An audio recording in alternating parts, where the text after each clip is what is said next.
بسم اللہ الرحمن الرحیم۔ السلام علیکم، میں حسین اقبال ہوں، آپ میرے یوٹیوب چینل دیکھ رہے ہیں۔ تو جناب، جیو نیوز نے ایک چنگاری چھوڑی اور جس پہ تیل ڈالا گیا، سویلینز کا فوجی ٹرائل کروا کے جو سزائیں دی گئی، اس سزا نے اس چنگاری پہ تیل ڈالا اور پھر جو اس سے آگ بھڑکی، اس آگ نے اب پوری پاکستان کی جو فارم 47 کی حکومت ہے اس کو اپنی لپیٹ میں لے لیا۔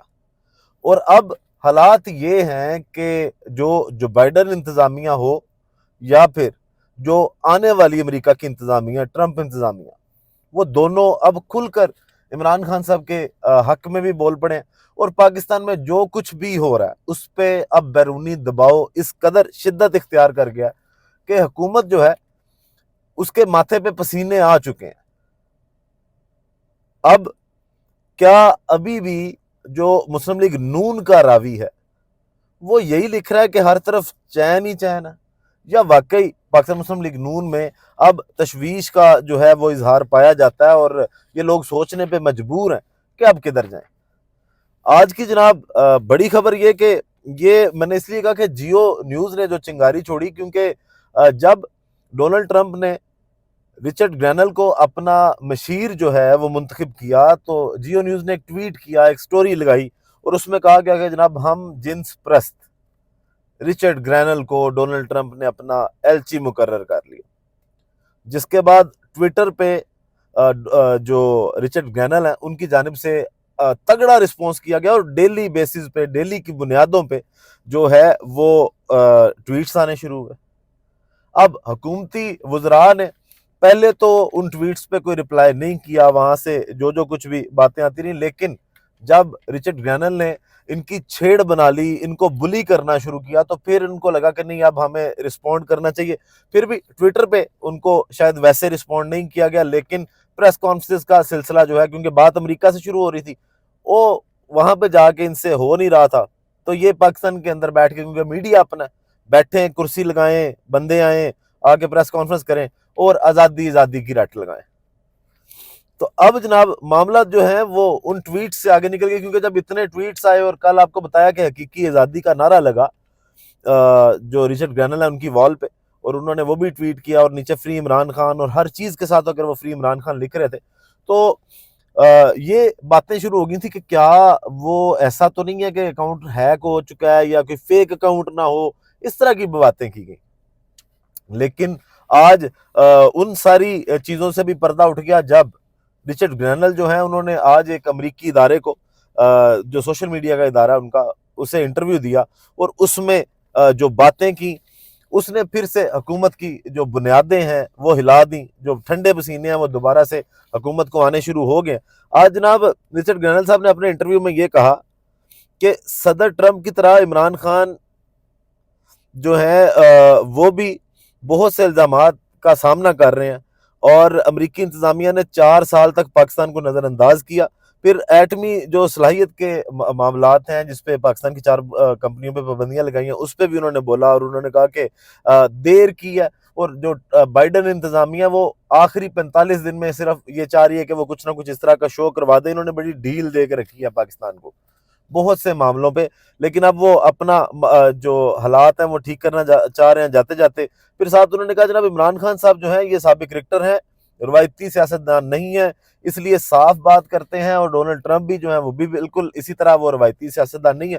اور حسین اقبال نے تو اس بات کا تسلیم بھی کیا تھا نا، اس کو انہوں نے کہا تھا کہ جناب ٹرمپ کی طرح کا ایک ہمارے پاس پاکستان میں بھی ہے۔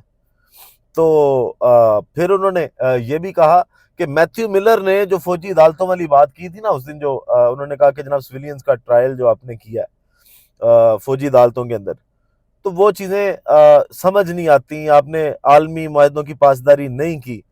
تو انہوں نے کہا دبے لفظوں میں میتھیو ملر نے بھی پاکستان سے یہی مطالبہ کیا کہ فری عمران خان، مطلب فری عمران خان کی رٹ ادھر سے لگا دی گئی ہے، اور یہ معاملات آگے جا کے سیریس بہت زیادہ جو ہے وہ اس حکومت کے لیے ہو جائیں گے، کیونکہ ابھی تقریباً 25 دن ڈونلڈ ٹرمپ صاحب کی حلف برداری کی تقریب میں، اور اگر اس کے بعد جس طرح آج انہوں نے رچرڈ گرینل نے یہ بھی کہا کہ عمران خان کے بڑے اچھے تعلقات ہیں ڈونلڈ ٹرمپ کے ساتھ، تعلقات رہے ہیں اس دور میں، کیونکہ وہ بڑے صاف گو سیاستدان ہے، اور ٹرمپ بھی بڑا صاف گو سیاستدان ہیں، ان کی جو بات چیت ہے وہ آپس میں ہوتی تھی. تو اب اس کا مطلب ہے کہ اگر حکومت میں وہ آتے ہیں، ڈونلڈ ٹرمپ صاحب جو آ چکے ہیں، اب جب وہ صدر کا حلف لیں گے تو اس کے بعد ان کی ٹیبل سے یا ان کے ٹیلی فون سے پاکستان کے لیے کیا چیزیں آتی ہیں. پھر جناب اب اس پہ ظاہری بات ہے اب ریئیکشن تو دینا پڑے گا، اور جو پاکستان مسلم لیگ نون ہے وہ اس پہ کیا کہہ رہی ہے. تو آج جناب رچرڈ گرینل صاحب کے اس جواب کے بعد، اور پھر وہ جو فوجی عدالتوں پہ امریکہ کی جانب سے، برطانیہ کی جانب سے، اور جو باقی ممالک ہیں یورپی یونین کی جانب سے جس طرح کے تشویش کا اظہار کیا گیا، تو پھر ریئیکشن آیا، پریس کانفرنسز آئیں. تو خواجہ آصف صاحب جو ہیں انہوں نے پھر وہی الزام تراشی، وہی یہودی لابی، مطلب جب ہمارا کوئی زیادہ مسئلہ بن جاتا ہے، جب بات سے باہر ہو جاتی ہیں باتیں، جب ہم اپنے آپ کو جسٹیفائی نہیں کر پاتے، پھر کبھی ہم انڈیا کے یار بنا دیتے ہیں لوگوں کو، کبھی ان کے اوپر جو ہے وہ مذہب کارڈ کھیلا جاتا ہے، اور کبھی ان کو یہودیوں کا ایجنٹ کہا جاتا ہے. تو جناب خواجہ آصف صاحب نے آج فرمایا کہ آپریشن گولڈ سمتھ کے ریکروٹ بانی پی ٹی آئی کی نجات کی مہم چلا رہے ہیں. وزیر دفاع خواجہ آصف نے مزید کہا کہ ماضی میں بھی امریکی دباؤ کا پاکستان نے جواب دیا، دباؤ کا بانی پی ٹی آئی کے ٹرائل پر کوئی اثر نہیں ہوگا. پاکستان نے بہت سی چیزوں پر سٹینڈ لے کر پابندیوں کا سامنا کیا. امریکہ اور پاکستان کے درمیان تعلقات بالکل ٹھیک ہیں. ٹرمپ انتظامیہ میں ایسے حالات کو نہیں دیکھتا کہ پاکستان کے مفادات کو خطرہ ہو. یہ بانی کے ذریعے مسلمان ایٹمی قوت کو سرنگوں کرنا چاہتے ہیں. تو جناب انہوں نے وہی ساری چیزیں جو ہیں وہ ادھر سے کھیلنا شروع کر دی ہیں. اور پھر جناب عطا تارڑ صاحب جو ہیں وہ کیا فرماتے رہے ہیں، آج انہوں نے بھی بات کی، اور انہوں نے بھی امریکہ کو بڑی سینہ چوڑا کر کے جو ہے دکھانے کی کوشش کی، اور ایک وہ جو نقلی ایبسولوٹلی ناٹ ہے وہ بھی کہنے کی کوشش کی. تو عطا تارڑ صاحب نے فرمایا کہ جناب پاکستانی فوجی عدالتوں کے معاملے پر بیرونی دباؤ قبول نہیں کریں گے. فوجی تنصیبات پر حملے کا مقدمہ فوجی عدالتوں میں ہی چلایا جائے گا. مزید کہتے ہیں جناب عمران خان اپنے دور میں فوجی عدالتوں کے فضائل بیان کرتے تھے، چلیں مان لیں کہ کرتے تھے، تو کیا ہر وہ چیز، مطلب یہ جواز نہیں ہے کہ اگر فلاں بندے نے یہ غلط کیا تو ہم بھی یہ غلط کریں گے. یہ کسی بھی چیز کا آپ جواز نہیں پیش کر سکتے. آپ نے اس وقت آپ کہاں کھڑے ہیں، آپ نے کیا کیا، آپ نے اس کو ڈیفینڈ کرنا. پھر جناب مزید انہوں نے کہا سابقہ دور میں 20 ویلینز کا فوجی ٹرائل عدالتوں میں ہو چکا. فوجی عدالتوں سے سزا یافتہ ملزمان کو اپیل اور وکیل کا حق دیا. فیملی سے ملاقات کا حق اور ریکارڈ تک رسائی ہوتی رہی. تحریک انتشار نے ملٹری کورٹس پر سیاست کرنے کی کوشش کی. بانی پی ٹی آئی کو فیئر ٹرائل کا پورا موقع دیا جا رہا ہے. ملٹری کورٹس میں سزائیں ثبوت اور شواہد کی بنیاد پر سنائی گئی. ملٹری کورٹس میں ملزم کی موجودگی کے بغیر ٹرائل نہیں ہوتا. 9 مئی کے مجرمان کو قرار واقعی سزا ملے گی. فوجی عدالتوں کے خلاف ملک سے باہر بھی لابنگ کی جا رہی ہے. تو وہی جناب انٹرنیشنل لابنگ، حالانکہ جس قدر آپ بیڑا گرک کر چکے ہیں پاکستان کا، تو اس سے آپ خود ہی دیکھ لیں کہ کون سا ملک جو ہے وہ آپ پہ اپنا ٹائم ضائع کرے گا کہ جناب اس نے آپ کے خلاف کوئی بیرونی سازش کرنی ہے.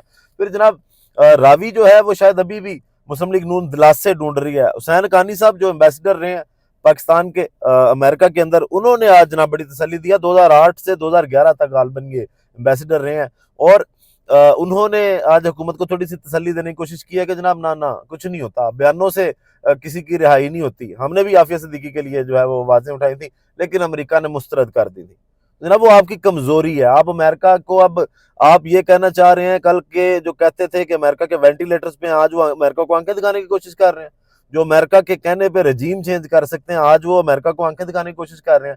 اور تحریک انصاف پہ الزام لگایا جا رہا ہے کہ جناب آپ یہ سب کچھ کر رہے ہیں، اور آپ چاہتے ہیں کہ آپ کی بیرونی جو ہے وہ امداد آئے، آپ کی مدد کی جائے.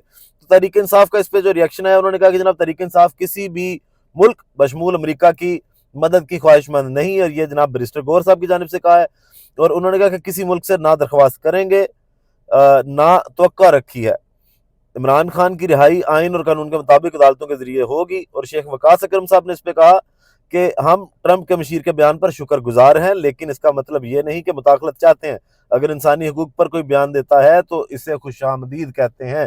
تو پاکستان تحریک انصاف نے یہ کہا کہ جی نہ ہم نے درخواست کی ہے، نہ کریں گے، اور نہ ہمیں کسی بیرونی امداد کی ضرورت ہے. اور عمران خان صاحب کو تو کسی بیرونی امداد کی ضرورت نہیں ہے، کیونکہ 8 فروری کو بھی لوگوں نے بتایا کہ پاکستان اور پاکستان کی عوام ان کے ساتھ کھڑی ہے. اور پھر اس کے بعد 24 نومبر جو عمران خان صاحب نے ڈی چوک کی کال دی، اور جب بھی جلسے کیا، احتجاج کی کال دی، تو لوگوں نے عمران خان صاحب کا ساتھ دیا، اور یہی کہا کہ ہم نے اگر ووٹ عمران خان کو ڈالا ہے تو ہمارا ووٹ نکلنا بھی عمران خان کے نام کا چاہیے. یہ فارم 47 کی حکومت جو ہے اب یہ جیو کی لگائی چنگاری کی آگ میں جلس رہی ہے اور چیخیں جو ہیں بڑی دور تک جا رہی ہیں. ویڈیو کا اختتام کرتے ہیں اسی دعا کے ساتھ کہ اللہ تعالیٰ پاکستان پر اپنی رحمت نازل کرے. پاکستان زندہ باد.